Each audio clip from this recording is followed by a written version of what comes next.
weltare ɓiɓɓe fulɓe andu diine maɗa fedde heblo sukaɓe afrique weltare tv takusana yoni to ñaabina to feerel to mbahe to windinga to dabbe to dabbana to haymedat ko on takusan juula ha e nder galle ceerno kodda to mbañe ko taari ɗum kala ene jeeya e gardini kabaruji men to leydi Mauritanie kawguela baccalauréat yalti aljuma hanki o ha laaɓi e nder jokoli leydi he kala e nder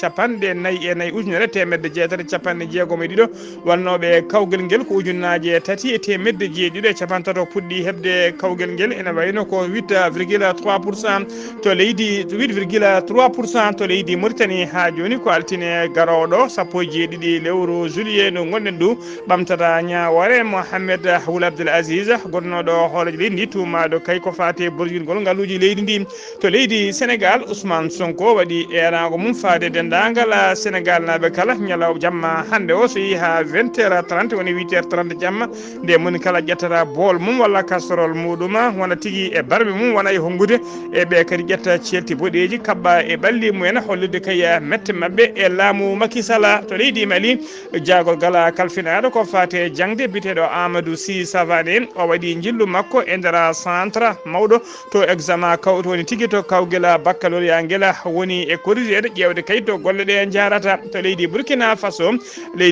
Faso ne tawe sunare mawde no fewi jaltugol aduna hono colonel Pierre Ouedraogo noon ko gonnoɗo sehil taw ko ɓattiɗo Thomas Sankara to leydi Togo ko aljuma hanki wonno wirwinde wona debbo biyetenoɗo Nana Belgium so leydi kabaruji men jolam jaberi ma jaaha to leydi Canada to leydi Corée du Nord ha to leydi Ukraine bisimilla mone ketki hotondirte joni piren pacciren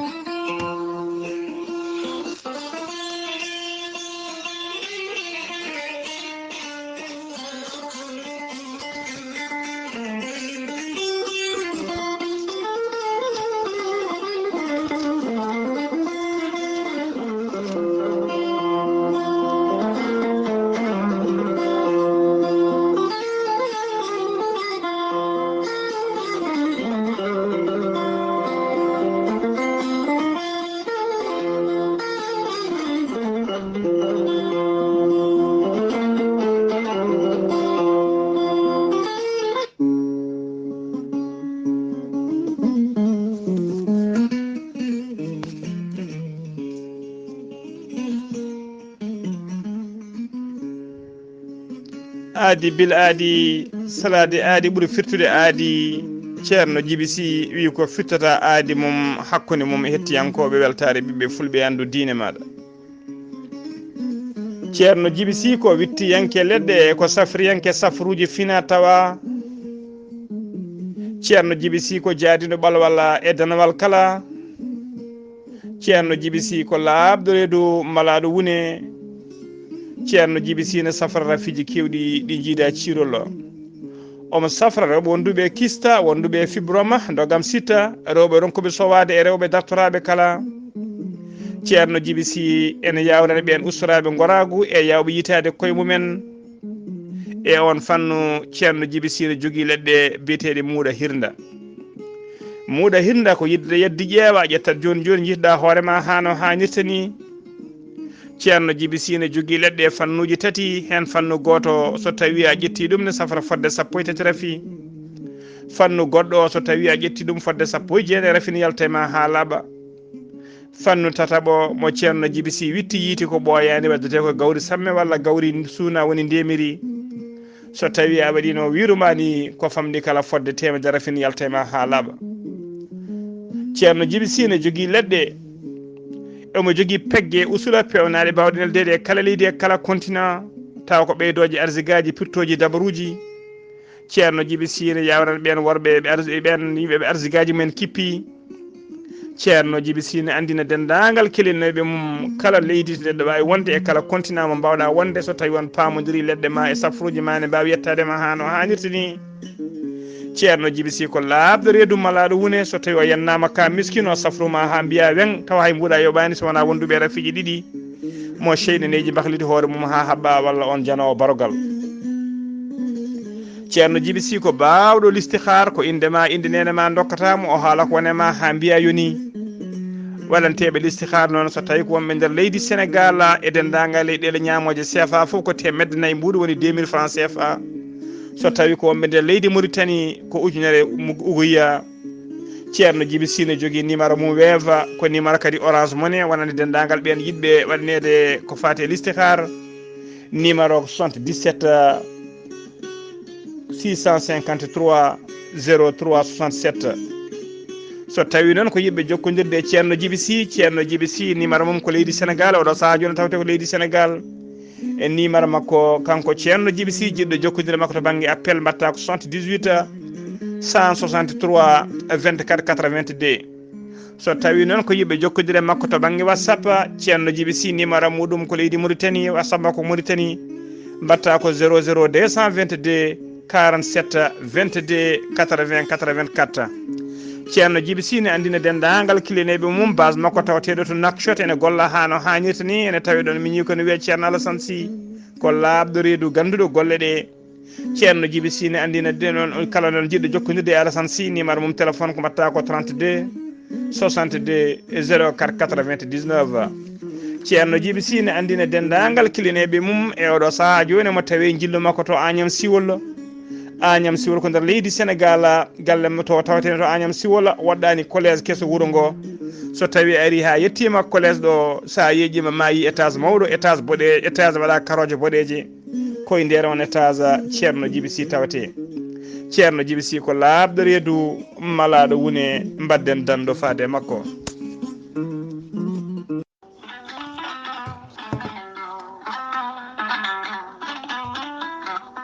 musidɓe tedduɓe bandiraɓe sehilaɓe taweteɓe jokli windere kawisaji mawɗi kiɗo hen lekki mbiteki gorel teyya e dow meɗen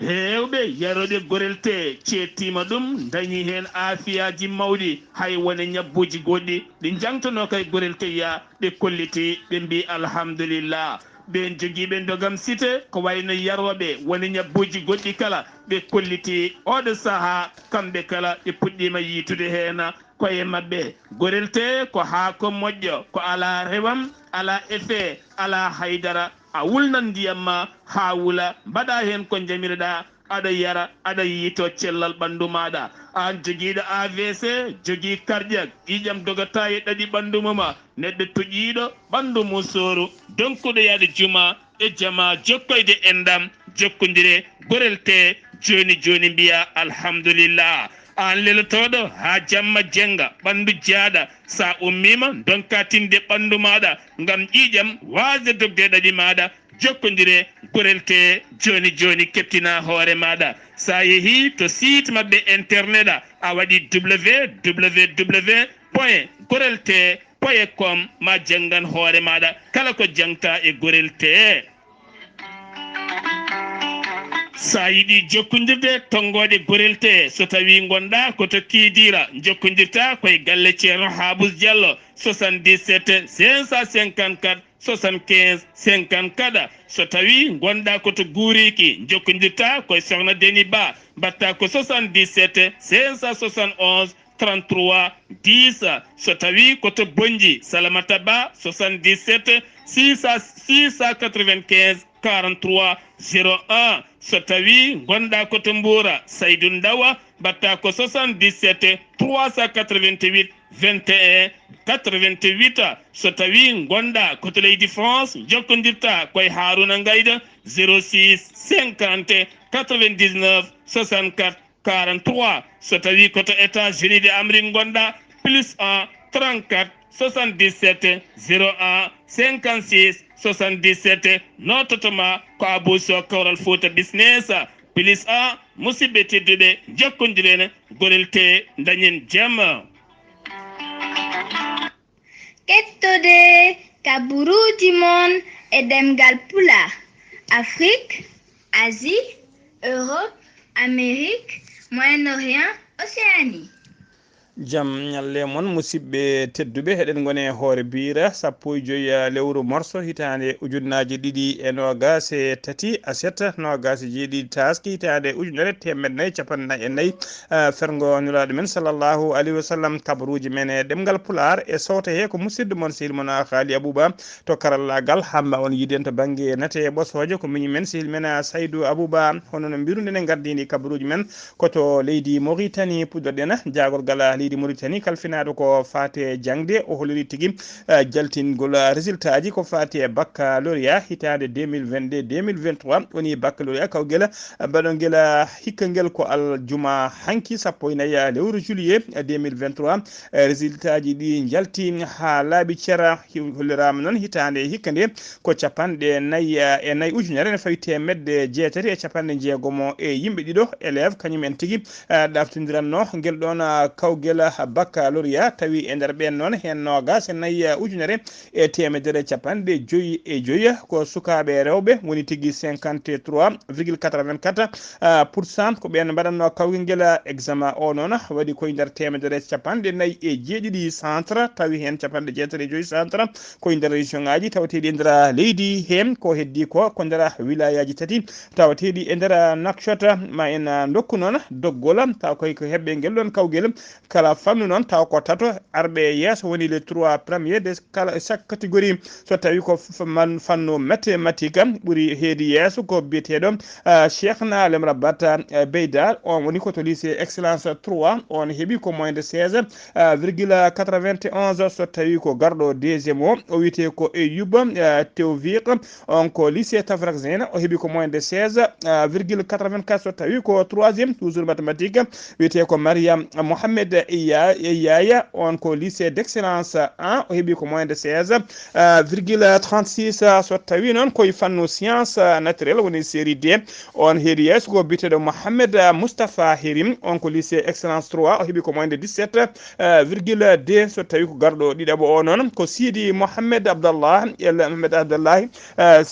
Salem Ahmed on ko lycée excellence mo kay haydi o heeɓi ko moins de 17 so tawi ko garɗo troisiéme en science naturelle toujours ko Mohamed Bouye Mohamed Naji Khatri on ko lycée Arafat o heeɓi ko moins de 16,79 so tawi noon koye fannu lettre moderne ari yesso ko biteɗo Yaqouba Elleyata Ahmed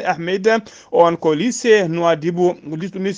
3 o heeɓi ko moins de 14,63 rewi e makko ko biteɗo Aïcha Brahima Souidi on ko lycée Nouadhibou 3 on heeɓi ko moins de 14,51 so tawi ko garɗo tataɓo o ko Zeynabou Mohamed El Mehdi on ko lycée El Vetta privé to Ayouna on heeɓi ko moins de 14,39 so tawi ko lettre original woni série o ari première noon ko biteɗo Vatimetou Samba Eleywat on ko Boutelmide o jangganno heeɓi ko moins de 14,51 rewi e makko ko biteɗo Aïcha Cheikh Nayin Abdi on ko lycée arabe mo Nouakchott heeɓi ko moins de 14,34 so tawi noon ko troisiéme ko biteɗo Mohamed Lemine Moustapha Abdourahmani on ko lycée Kay Haydi o heeɓi ko moins de 14,26 ko ɓeɗo goni so tawi noon ko ɓeɗo noon ko hollirama tigui ko ɓeɗo keeɓi ko ni nigui so tawi kay ko hebɓe kawguel guel koni tigui ɗum feccuri so Nouakchott banggue hirnangue woni Nouakchott Ouest toon ko ujunere e yimɓe jeeɗiɗo admi toon woni tigui to participa woni tigui to admissible toon ko 27% so tawi ko Nouakchott Sud toon noon ko ko temedde jeetati e capanɗe joyo e joyo neɗɗo keeɓi toon baccalauréat ene wayno ko 22,9% so tawi ko waynoti ko 27% ene wayno ko 22,9% so tawi noon ko troisiéme ko Dakhlet Nouadhibou toon ko temedde ɗiɗi e capanɗe joyyi e jeenayo keeɓi toon baccalauréat ene wayno ko 6,9% so rewi hen ko Trarza ko temedde ɗiɗi e capanɗe joyyi e nayo neɗɗo keeɓi toon baccalauréat ko 6,8% rewi hen ko Hoddel Harbi toon ko temedere capanɗe nayyi e ɗiɗi keeɓi kawguel guel ene wayno wayno ko to mabbe ko 3,8% asaba woni jeegom hebi ko temdere no gas en jetoto admi be kebi ko 3,4% so tawi ko 7e ko gorgol hebi ko capande jeenayi admi woni hebe kawgel ngela ene gime ha 2,7% rewi hen ko 3e muuro be en ko capande jidde jeegom admi hebi kawgel ngel ko 2% so tawi non ko so hollirama non so tawi ko brakna be en kebi ko capande jeegom en jeetato admi en wayno ko 1,8% rewi hen ko hoddela sargi kebi ko capande joyi e jeetati admi ko 1,6% so tawi ko adrara ton ko no gas jeeno admi ko 0,8% so tawi ko région de Tagan ko no gas joyi admi be kebi ko 0,7% so tawi ko Gidi Maga ben kebi ko no gas go admi ko 0,6% so tawi ko Inchiri kanyum ari bawo ben kebi ko no gas go admi ben ko 0,6% kambe Gidi Maga non poti admiji ha joni ko yona fannu kedden ko hebi baccalauréat ko hitande hikkande kambe fuf be kawri ko ujunnaaje 3,730 neddo woni 3730 ko hebi gellona kawgelam taw ko wadi non ko wadabe ajourné woni kay ilminabe ben ko 50 ujunere en fawino gasi jidido élève so tawi non ko wattobe session woni wattobe deuxième session ben non ko be ujunnaaje joyi e temedde jeegom e capande tato e jeegomo ko so tawi non ko walabe annulé walla be garani kambe fofa ben non be kawri ko ujunnaaje joyiya e temedde nay capande jeegomo en jeetato neddo to de participation to de non ko faate kebgol baccalauréat to d'admissible baccalauréat hitande hikkande mbidena ko 8,3% ha joni ko leydi Mauritanie keddodena Institut National de Migration tawtebe to leydi witendi Honduras holliri tigi wonde leydi mabbe latima hitande hikkande latima kay leydi ni burdi hay ni yimbe buri wawde rewde taccid dum faade to dawlati tentudi America woni transit faade America e ndara dedo hitande be kolliri non e nder dido lebbi jeegom tan beydima ko rewata nder leydi mabbe tan faade kay dawlati dentudi America beydima ha kene qime ha temedere capande 2% woni 150% be kolliri non leydi so tawi non ko tuggi janvier 1er janvier 2023 ha yeti 30 juin 2023 gonden du ko temedere capande joyi ujunere temedde nayo capande jeetato temene capande jeena e tato danni yankobe ko tanyumen tigi woni ko tacciti nder leydi mabbe faade to dawlati dentudi America tawi ben non enen jiya e ndara leydele temde woni temdere 100 nationalité di jiida cirola leydi Mauritanie non ko leyde nay ko leydi nay biri e leyde kay burde rewde don e dedo hitawa leydo lebbi jeegom sabu be koliri nder leydi Mauritanie tan leydi Mauritanie nabe tan feccitbe don ko be ujunnaaje jeenayi ene fawi temedde nayi e capande jeetato e nayo Mauritanie naajo feccitbe nder leydi mabbe faade to dawlati dentudi America e ndara dido lebbi jeedidi jeegom cakkitiidi dum non ene gimen ha 7% ha joni kabruji men ɗemngal pulaar to leydi Mauritanie ha joni tribunal mo Nouakchott be kolleri tigi hunyande altine garawdo sappo jeedidi lewru juillet hitande ujunnaaje ɗiɗi e nogas tati gonɗen du ko nden tigi ɓamtata ñawore biteɗo Mohamed Ould Abdel Aziz gonnoɗo hoolajo leydi Mauritanie 2008 ha 2019 tawi ko tumaɗo kay ko fate borjingol ngal e dirtinde koppereje kewde ndera leydi he kanko e yaadiɓe makko ñawore nde mbiɗen ko ñande altine nde ɓamtata fodde lewru joni noon ñawore nde koko dartinino kabruji men ɗemgal pulaar sen mimata leydi Mauritanie koto leydi Sénégal paadena Ousmane Sonko gardiɗo landa Pastef jogui ɓiyigo biteɗo Souhaibou Sonko noon ko hitande hikka nde wonno kawgel baccalauréat ko dow o rewi o heɓani kawgel ngel kanko Ousmane Sonko noon o holliri tigui wonde haɗi ɓiyiko hebde baccalauréat ko Macky Sall saabi ha ɓiyiko wasde hebde baccalauréat saabu o holliri balɗe seeɗa nde hedde baccalauréat ko bari kaduji mbaɗa e taw ko yamirore Macky Sall waɗa tigui e taaridi galle makko kala ɓiyiko o joɗima balɗe kewɗe janggoyani école ko ɗum noon ene jeeya e sabuji kay hadde ɓiɗɗo hebde baccalauréat wona konngudam ko konngudi Ousmane Sonko ha joni koye on fan koye leydi Sénégal keddoɗen caggal kay nde gouverneur mo Dakar wondude préfet mo Guédiawaye caggal kay nde kollirno wonde ko interdit kala ko fati e moɓodiral walla tigui pottital e ko fati e yimɓe Pastef jinno wadde ñalawma hande o sanga 15 heures fay 19 heures ko fati e wadde investir candidat mabɓe hono Ousmane Sonko saggal kayde préfet e gouverneur kala kolliri ko interdit Ousmane Sonko noon holliri tigui ɗum ɗon ɓe mbaɗi annulé oɗon cérémonie ko fati e investir makko ɗo e yesso noon holliri maɓe mbaɗi ɗum saabu eɓe jogui dawal manggal no feewi kanko Ousmane Sonko noon o haalan ɗon tan o waɗi erango faade dendagal ɓesgu Sénégal naaɓe wonɓe nder Dakar ede mbawi wonde kala so yi ha ñalawma jamma hande o so yi ha woni 20h30 woni 8h30 mo ndemeɓe kala ɓe yo ƴettu barmeji ɓe ƴetta kippoɗe barmeji ɓe ko casserole uji ɓe ko tasaji gonay hongude ɓe kadi yo kabɓu celti boɗeji walla tigui ɓorno comci boɗeji kabɓa celti boɗeji e koye mumen walla e juuɗe mumen hollide kay metti mumen e laamu Macky Sall gardiɗo leydi ndi ha joni ko leydi Sénégal keddoɗen leydi Sénégal tawi sunare mawde no fewi jaltogol Abdourahmane Sow noon ko gonnoɗo jagorgal kalfinaɗo gueɗe nder leydi mo Sénégal o yalti aduna noon ko aljuma hanki ne wiyata aseeda hande 15 morso hitande ujunnaje ɗiɗi e nogas tati to Dakar oɗo saha kala noon o wonano karɗo cellal makko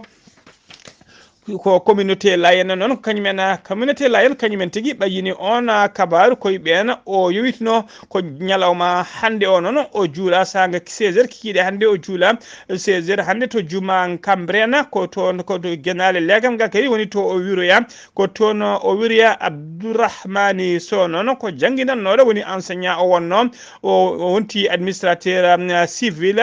e militant PS landa PS woni parti socialiste ko a hitande ujunnaji ɗiɗi woni en 2000 o woni no kadi directeur général de caisse caggal ɗum o naati e gouvernement e saaha laamu Abdou Diouf o waɗa ministre de l'intérieur no jagogal kalfinagal ko fati e gueɗe nde leydi e jaccina laamu caggal ɗum kadi o waɗa ministre de la pêche woni jagogal kalfinagal ko fati awo caggal ɗum o naati e landa e wiyete ka PDS o waɗa toon kadi président conseil d'administration de l'office de lac Guié e nder leydi Sénégal Abdourahmane Sow noon ko Cambérène najo kono ko toon mawni ko toon tigui mawni kono famille makko kala jiya koto pete noon en tawi nder département de Podor ɗen mbiyatande Allah yurmotomo yaafoma harnamo aljanna kanko e dendagal mayɓe julɓe kala allahumma amina ko leydi Sénégal ha joni keɗoɗen Macky Sall horejo gendi Sénégal ƴetti lana muma ndiwo ko altine aseeda hande o ummima Dakar o yaɓini Nairobi woni lamorgo leydi Kenya ko aseeda hande 15 lewru juillet so ummima to ummima to noon so ummima to ummima to noon mawo fa to Kigali woni lamorgo leydi Rwanda ko adi kay ko mo ɓenna ha to Kampala lamorgo leydi Uganda so tawi noon koto Nairobi to leydi Kenya manoymo toon ko tawtoriyede alada janggo o 16 lewru morso semaine taw ko batto joyi ɓiwu réunion de coordination hakkude fedde union africaine e pelle biteɗo économie biteɗo communauté économique régionale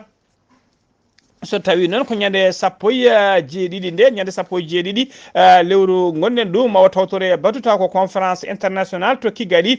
sur les femmes ko faadi kaya e haɓade yo tigui rewɓe e worɓe kala yo potto banggue haqqeji woni ko wiyete égalité de sexe so tawi noon ko ñande 17 mawa wadda jillu makko taw ko jillu makko officiel to Uganda woni Kampala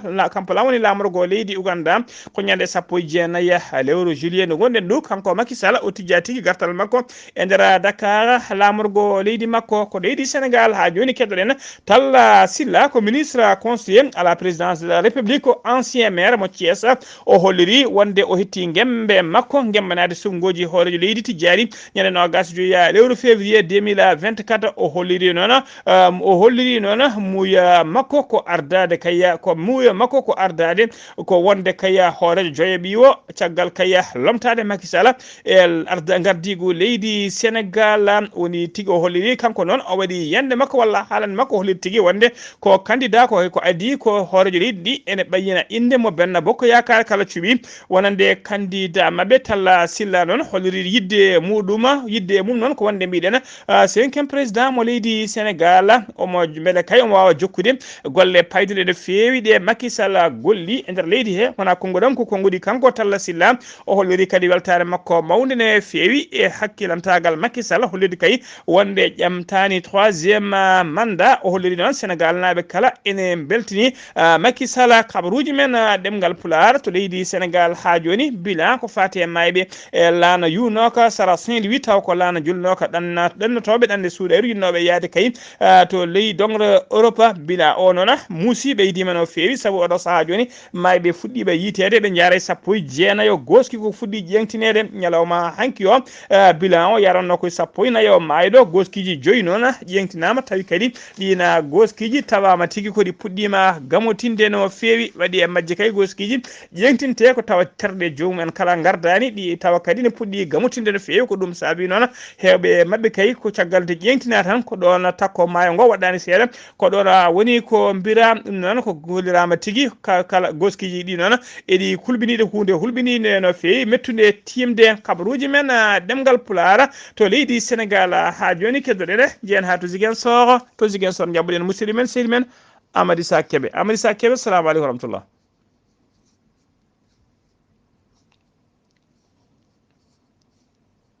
Amady Sa Kébé assalamu aleykum wa rahmatullah. Salam wa rahmatullahi taala wa barakatuh. Ghalii Abuu Bah salmitama e dennagal hettoɓe Weltare TV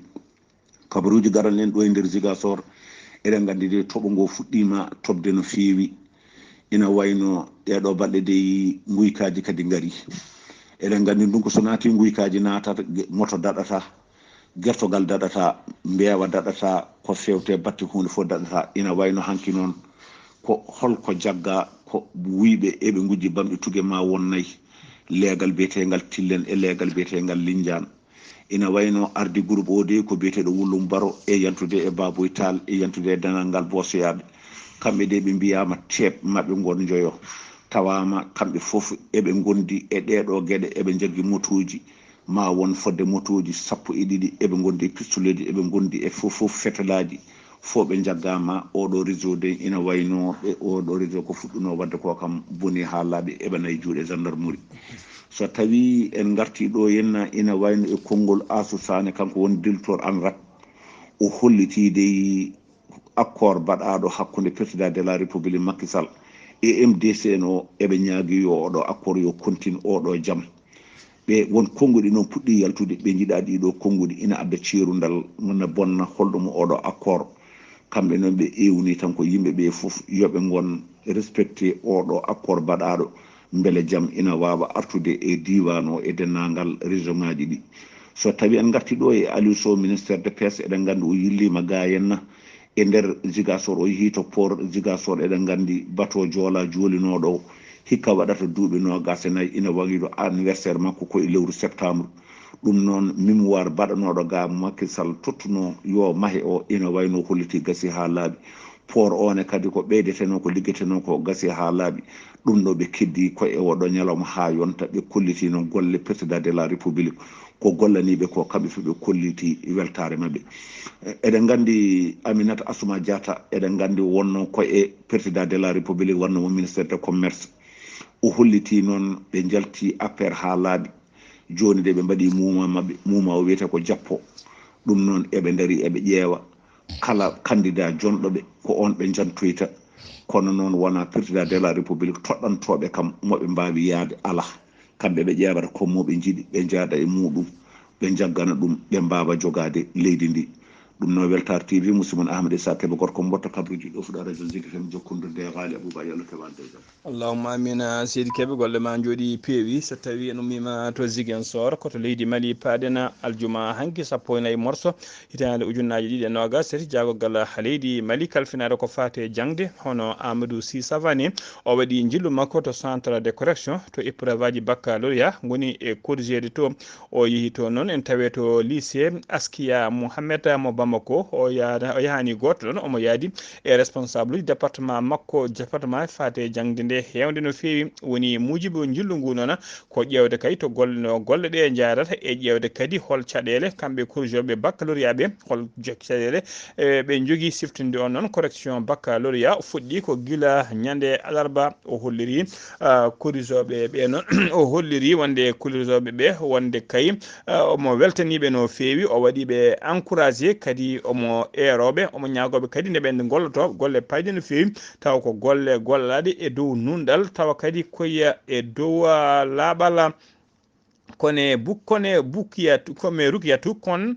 rukiyatu dia ko superviseur général ko fate correction baccalauréat o holliri tigui wonde golle ɗe puɗɗima e dow jaam kadi eɗen jaari hano hannit ni responsable uji correction ɗi ka kamɓe kala noon koɓe capantato e jeegoma eɓe caari e nder sappoji sall eɓe jogui kadi ko wiyete sous commission ngaji woni kala fannu sous commission mum ne woodi ko wayno mathématique science et lettres hen fannu foof mbiɗen sous commission mum ne woodi ha joni ko leydi Mali keddoɗen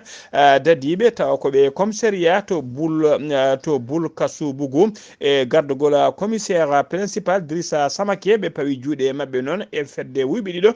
tawa ko dartonoɓe wujjude motoji wuyɓe ɗiɗo walanteɓe Allah dartonoɓe noon wujjude guila e dabaji yimɓe ha e appareil uji électroménager uji ha e motoji kala ɓe teɓama noon e oɗo saaha ene waɗi kadi ene waɗi ɓe teɓama noon e oɗo saaha ɓe iɗi tangude noon ko gujjo motoji ɓe iɗi nangude ko gujjo motoji ñande jamma nogas ine weta nogas e goo